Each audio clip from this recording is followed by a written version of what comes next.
2009 Toyota Corolla front quick struts. What you want to do is you want to get this panel here in the front and the cowl. There's a clip here. Pull that little plug out. You can lift it up a little bit. You can stick a 2x4 under there to hold it up. And then what you want to do is you want to remove that nut and that nut off the top and get this one just with a couple threads on it. Okay? Do that on both sides. Those are 14 millimeter, so just so you know. Okay, you get the two back nuts off and you got this nut on there with a couple threads. Now what you want to do is jack it up and raise it up and support it properly. Remove your front tires.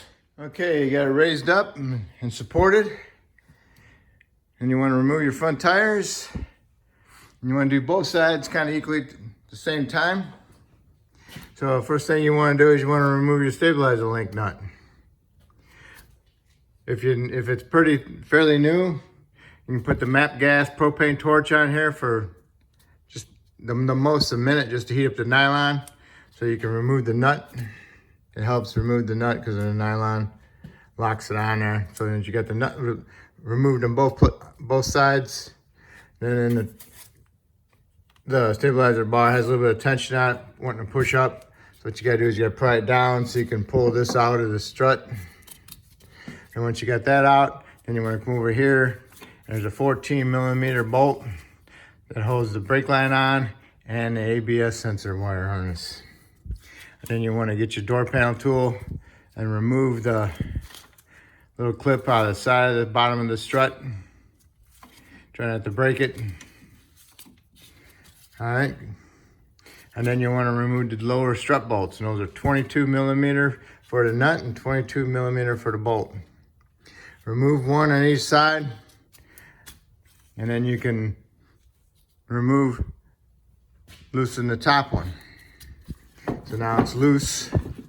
And now what you can do is you can get a bar in here and pry down so you can pull your bolt out. Okay. On this particular one, I had to pick it up because it wants to pull down anyway because of the weight on here. And try not to let it fall out because you might pull the half shaft out of the joint. You might pull it apart. So what you want to do is you want to keep it pushed in as much as possible. Try not to let it fall out. What you can do is you can put a bungee cord around it to help hold it in so it doesn't fall out on you. You know? All right, so now that you got the strut loose, now you can lower it down a little bit, go up on top, remove your nut, and hold on to your strut. And when the strut's loose, you can guide it out.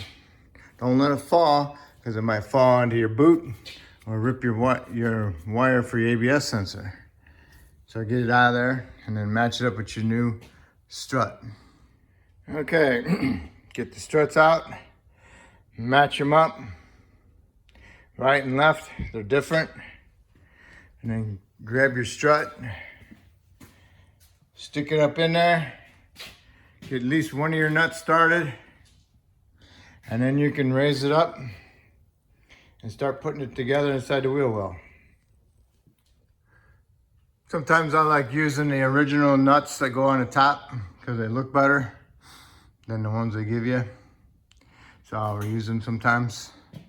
All right, so I stick it up in there and put one nut on it. And I come down here, pick up on the lower control arm and the rotor assembly. Pick it up, line up my strut with one of my holes. Usually it's the bottom one, stick my bolt in. But beforehand, I put anti-seize on all my bolts, all my studs, and whatever.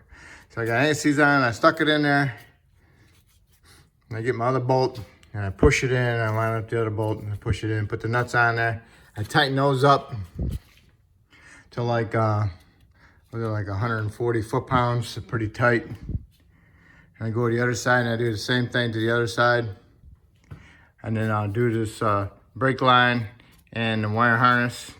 I'll put it inside there. Remember, it's got a little, on the wire harness, it's got a little tab that goes into a notch, and then it's got another little tab that goes in a hole. And then you line up this hole and you put the bolt in there with some anti-seize on it, and you tighten it up. Try not to snap it off, all right? So now you got both sides done there. And make sure you get the wire harness pushed in the hole. Then you gotta pry down the stabilizer link or bar and line up your link into the hole.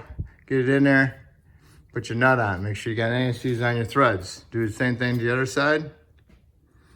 And then what you wanna do is you wanna tighten that up. Tighten it up to like 75 foot-pounds. You don't want it to turn, but then you don't want to snap it off either. If this thing keeps turning, then you're eventually gonna get a rattle. So when you tighten it up, make sure it's tightening up, not keep on turning, okay? If it keeps on turning, you're gonna have to put an Allen wrench in there and hold it and put a wrench on here and tighten it up. All right, so you got both sides done there, and you're done on the bottom. So now you do is put your tires on, torque them to 90 foot-pounds, and then put all your weight on the vehicle. All right, all the vehicle weight is on the car. You push the struts up inside there, and now you can tighten your nuts. You want to tighten those to like 37, 38 foot-pounds. Okay? Make sure they're tight. If they're not tight, they're going to get a rattle. All right. Got your the upper struts nut tight. Now you can put your panel back down, put your clips in. Make sure it fits nice and flush, looks good. And that's it. That's how you do front quick struts. If I helped you out with this video, that's awesome. If you can help me out by subscribing, I appreciate it. And thank you.